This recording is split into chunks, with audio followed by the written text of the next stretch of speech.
I say it's no big deal,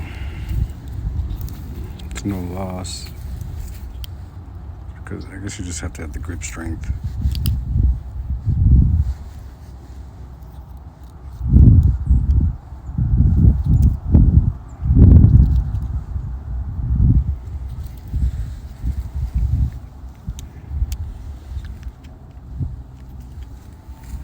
Just pinch the blade, give it a flick, adapt.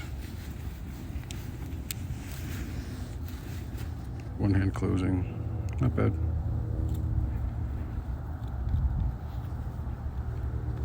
Outrider.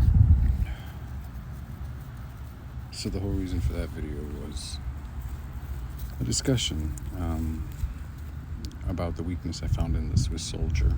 And I'll post a little bit of it down in the feed.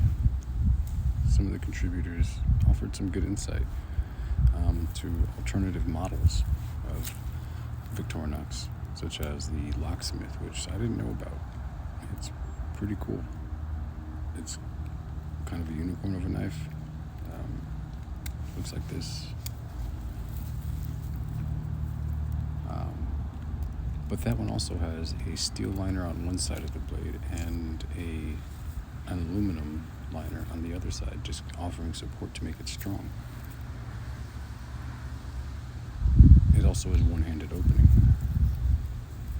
If you could find that motherfucker, it would be a great replacement for the soldier knife, in my opinion, as a more robust tool.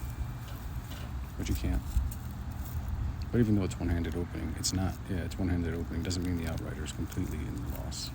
I was just being nice, because you can't rely on a multi-tool without being, I guess, self-reliant yourself. You kind of have to be a multi-tool in your own right. And the pocket tool just complements that, right? So that was just an example.